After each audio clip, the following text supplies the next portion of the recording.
of corresponding sides of similar triangle is 3:5. Then find the ratio of their area. आता इथे आपल्याला काय दिलंय?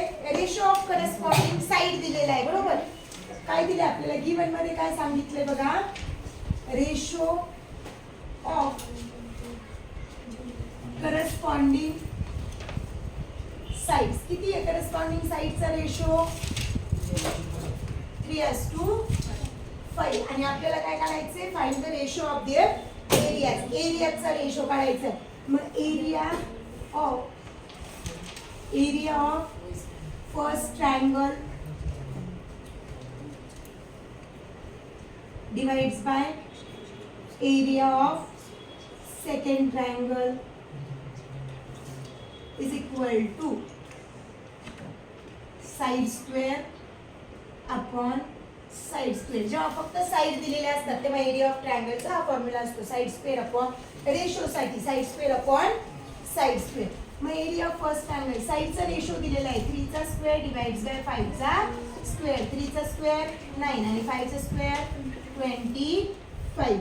Therefore ratio of area of triangle is equal to 9:25.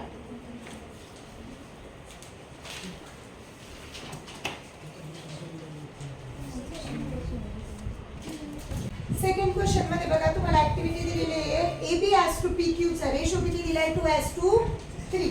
त्याच्यानंतर तुम्हाला दिलेले area of triangle ABC divides by area of triangle PQR is equal to AB square upon इथे काय PQ square is equal to 2 चा स्क्वेअर अपॉन 3 चा square. 2 चा square 4 आणि 3 चा स्क्वेअर 9. त्याच्यानंतर तिसरा क्वेश्चन बघा. तिसऱ्या क्वेश्चन मध्ये आपल्याला काय दिले? Ratio of areas of triangle. Area of triangle ABC divides by area of triangle. आता ABC दुसरा ट्रायंगल कोणता दिला आपल्याला? कोणते दोन ट्रायंगल सिमिलर आहे? PQR is equal to 80 upon 125. आणि आपल्याला काय विचारलंय? AB अपॉन PQ हे आपल्याला विचारलेले. आता इथे डायरेक्ट जर घेतलं तर आपल्याला काय करावं लागेल? डायरेक्ट घेण्याऐवजी आधी सॉल्व्ह करून देते आणि नंतर तुम्ही मग बॉक्स फिलअप करा. 80 चे फॅक्टर होतील का? आता स्क्वेअर रूट घ्यावा लागेल. आपला फॉर्म्युला काय आहे? Area of triangle ABC upon area of triangle PQR is equal to AB square upon PQ square. But areas दिलेले आहेत आपल्याला. किती आहे? 80 upon 125 is equal to AB square upon PQ square. Square root घेऊ याचे. मग याचं इकडे लिहिते मी. याला AB चं स्क्वेअर, AB स्क्वेअरचं स्क्वेअर रूट AB आणि PQ स्क्वेअरचं square root PQ is equal to 80 चं square root 16 multiplies by 5 divides by 125. 25 multiplies by root मध्ये 25 मल्टिप्लाइज बाय 5. मग याचे स्क्वेअर रूट घेऊ. 16 चं स्क्वेअर रूट काय येईल? 4 root 5 divides by 5 root 5 cancel. Answer मिळालं 4/5. मग AB अपॉन PQ is equal to 4/5.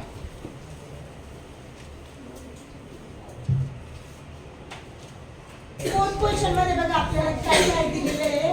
Given काय बघा? बडबड करू आता. सारखा कोण? Triangle LMN is similar to triangle PQR. त्याच्यानंतर आपल्याला कंडिशन दिलेली आहे 9 times 9 into area of triangle PQR is equal to 16 multiplied by area of triangle LMN. हे गिवन आहे आपल्याला. त्याच्यानंतर QR is equal to 20 आणि टू फाइंड आपल्याला फाइंड काय करायचं याच्यामध्ये? MN. MN आपल्याला काढायचं आहे. मग आता सोल्युशन आपल्याला दिलेलं काय? दोन ट्रायंगल कसे येतं? सिमिलर आहे. मग हे दोन हा जो दिलेला रेशो हा लिहू आपण 9 into area of triangle PQR is equal to 16 multiplied by area of triangle LMN. हा जो एरिया ऑफ ट्रायंगल एल इकडे मल्टिप्लाय, इकडे आल्यावर काय होईल डिवाइड, आणि हा नाही इकडे मल्टिप्लाय, इकडे गेल्यावर काय होईल डिवाइड. मग आपण याची साईड चेंज करून घेऊ. Area of triangle P Q R divides by area of triangle L L is equal to 16/9.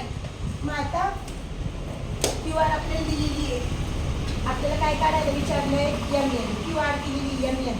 Area of triangle P Q R upon area of triangle L M N is equal to Q R square divides by M N square. तुम्ही कोणत्याही साईडचा square घेऊ शकता, P Q घेऊ शकता, Q R घेऊ शकता किंवा पी आर. आपल्याला जे दिलेली याची काढायची त्याच्या अकॉर्डिंग आपण Q R upon M N square घेतलं. हा रेशो आपल्याला माहिती आहे, याला आपण 1 म्हणून वाटलं. फ्रॉम 1 आपल्याला माहिती आहे रेशो काय आहे 16/9. मग इथे 16/9 is equal to Q R किती आहे 20 bracket square divides by M N square. From 1 वरून घेतलं ना आपण हे सगळं. त्याच्यानंतर याचं स्क्वेअर रूट घेऊ by taking square root. Taking square route.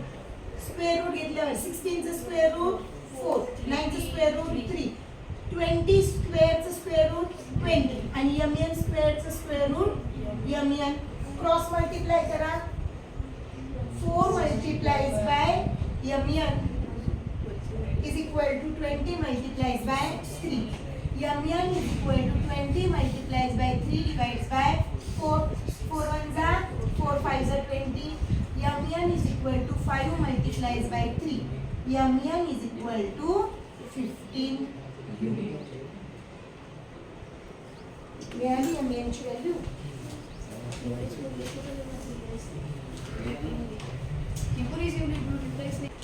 Fifth नंबरचा क्वेश्चन बघा काय दिलाय. Areas of two triangle are 225 and 81.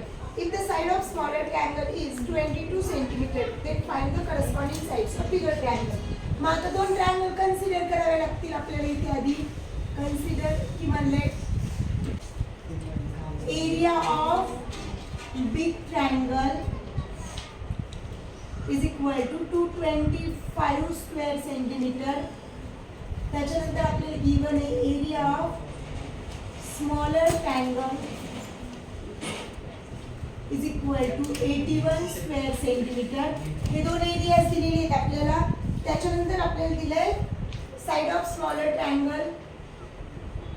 Side of smaller triangle is equal to 12 centimetre. And to find आपल्याला काय फाइंड आउट करायचं आहे करस्पॉन्डिंग साइड ऑफ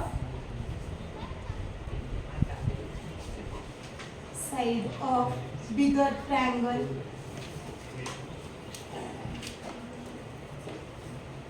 आता solution. Area of big triangle divides by area of small triangle is equal to side square divides by side square. हा आपला area of ट्रायंगलचा formula आहे. Area of bigger triangle किती दिलेला आहे आपल्याला 225. एरिया ऑफ स्मॉलर ट्रायंगल किती आहे 81 is equal to side square. Side smaller ट्रायंगलची दिलेली, बिग ट्रायंगलची दिली का आपल्याला नाही, मग तिथे साइड स्क्वेअरच लिहिलं. स्मॉलर ट्रायंगलची साइड काय दिलेली आपल्याला 12चा स्क्वेअर. टेकिंग स्क्वेअर रूट, याचे स्क्वेअर रूट घेऊ आपण. टेकिंग स्क्वेअर रूट 225चं स्क्वेअर रूट 50, 81चं स्क्वेअर रूट 9, साइड स्क्वेअरचं स्क्वेअर रूट साइड आणि 12 स्क्वेअरचं स्क्वेअर रूट 12. स्क्वेअर रूट घ्यायचे ना आपल्याला. इथे स्क्वेअर आहे बट आपल्याला स्क्वेअर रूट घ्यायचे त्याचे. हां, मग 12 क्रॉस मल्टिप्लाय करा. 15 multiplies by 12 is equal to side multiplies by 9. Therefore, side is equal to 15 multiplied by 12 divided by 9. 3 3 are 9, 3 5 are 50, 3 1 are 3, 3 4 are 12. Side is equal to 5 multiplied by 4. side is equal to 20 centimeter. Therefore, corresponding side of bigger triangle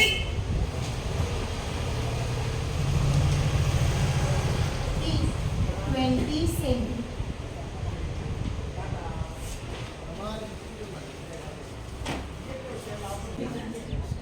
6 नंबरचा question. 6 number मध्ये बघा आपल्याला given काय काय दिलंय. Area of triangle ABC as to area of triangle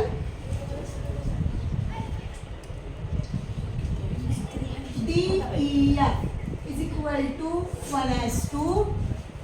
हे आपल्याला given आहे. त्याच्यानंतर आपल्याला AB दिलेली आहे. AB is equal to 4. To find आपल्याला फाइंड आउट काय करायचं आहे. DE area of triangle ABC upon area of triangle DEF is equal to 1/2 दिलेले आहे आपल्याला. एरिया ऑफ ट्रायंगलचा फॉर्म्युला काय असतो. Area of triangle ABC upon area of triangle DEF is equal to AB square upon DE square. Area काय आहे साइड्सचा ट्रायंगलचा ratio काय 1/2 is equal to AB ची value किती आहे 4 चा स्क्वेअर आणि DE ची DE स्क्वेअर. याचा स्क्वेअर करू 1/2 इज इक्वल टू 4 चा स्क्वेअर 16 DE स्क्वेअर. क्रॉस मल्टिप्लाय करा. DE square is equal to 16 multiplies by 2. Square root घेऊ याचे. टेकिंग स्क्वेअर रूट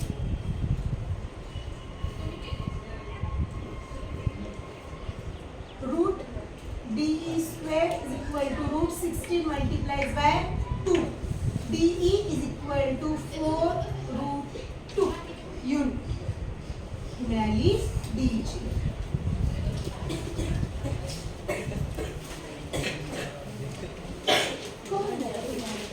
सातव्या क्वेश्चन मध्ये बघा डायग्राम दिली आहे तुम्हाला अशी.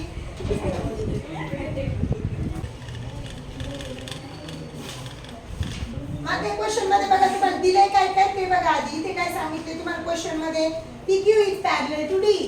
ही PQ आणि D या दोन लाईन काय एकमेकांना पॅरलल. आता इथे आपल्याला गिवन वगैरे काही द्यायचं नाही. आपल्याला ऍक्टिव्हिटी फिलअप करायची आहे फक्त. त्याच्यानंतर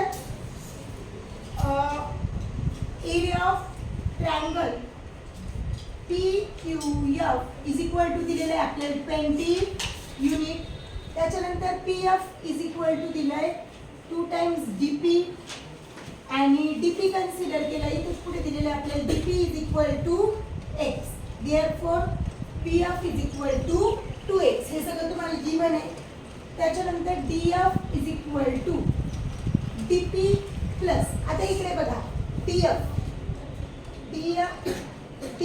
is equal to DP plus PF. DP plus PF तुमचं इथं काय येईल PF. त्याच्या पुढे दिलेले आपल्याला इज इक्वल टू DP ची व्हॅल्यू किती कन्सिडर केली आपण X आणि PF किती आहे 2X म्हणजे X plus 2X is equal to 3X. हा दिलेला आहे आपल्याला. त्याच्यानंतर in triangle FDE and triangle FPQ angle FDE is congruent to triangle बघा इकडे FDE हा मोठा ट्रायंगल आणि ट्रायंगल FPQ हा छोटा ट्रायंगल आणि हा मोठा ट्रायंगल. अँगल FDE हा कोणत्या अँगलला करस्पॉन्डिंग आहे FPQ. हा आणि हा करस्पॉन्डिंग अँगल झाले ना. अँगल FPQ हे दोन काय येतं करस्पॉन्डिंग अँगल. ते तुम्हाला ऑलरेडी दिलेले. त्याच्यानंतर angle FED is congruent to FED is corresponds to FQP triangle F Q P. हे दोन्ही पण काय येतं, करस्पॉन्डिंग अँगल येतं दिलेलं आहे आपल्याला. त्याच्यानंतर पुढे हे दोन ट्रायंगल सिमिलर झाले. Triangle F D E similar to triangle F P Q. दोन अँगल आहेत, मग कोणत्या टेस्टनी, बाय ए टेस्टनी हे दोन सिमिलर. Therefore, area of triangle FDE divides by area of triangle FPQ is equal to, काय दिलं आता इथे 3x काय मिळाले आपल्याला, df square divides by pf square. df किती आहे, 3x चा स्क्वेअर डिवाइड बाय 2x चा स्क्वेअर. 3x स्क्वेअरचा आन्सर काय येईल, 9x स्क्वेअर आणि 4x square. x square cancel, answer काय मिळालं 9/4. तुम्हाला इथे याला हे स्क्वेअर दिलेले आहेत, हे आन्सर मिळालं आपल्याला 9/4. त्याच्यानंतर खाली काय दिले बघा, area of triangle FDE is equal to 9/4 area of triangle FPQ. मग आता 9/4 area of triangle FPQ किती आहे, area of triangle FPQ दिलेला आहे आपल्याला. FPQ हा 20 युनिट्स दिलेला आहे ना. PQF म्हणजेच FPQ झाला. तो किती आहे, 20. 4 1 जा 4, 4 5 जा 29 multiplies by 5, 9 5 जा 45. एरिया आहे म्हणजे त्याला युनिट काय येईल, स्क्वेअर युनिट. एरिया आहे ना, इथे काय दिलेलं आहे आपल्याला, युनिट दिलेलं आहे फक्त. म्हणजे एरियाला काय येईल, स्क्वेअर युनिट. म्हणजे हे आलं 45. तुम्हाला काय लिहायचे बघा, हा एक 20 ला ब्रॅकेट करायचे, त्याच्यानंतर काय 45 हे आन्सरला ब्रॅकेट करायचे. त्याच्यानंतर आपल्याला पुढे दिलेलं आहे area of quadrilateral DPQE is equal to area of triangle FDE minus area of triangle FPQ. FDE चा एरिया किती मिळाला आपल्याला, 45 मायनस FPQ चा एरिया किती आहे, 20. किती येईल, 45 मधून 20 गेले 25 स्क्वेअर युनिट.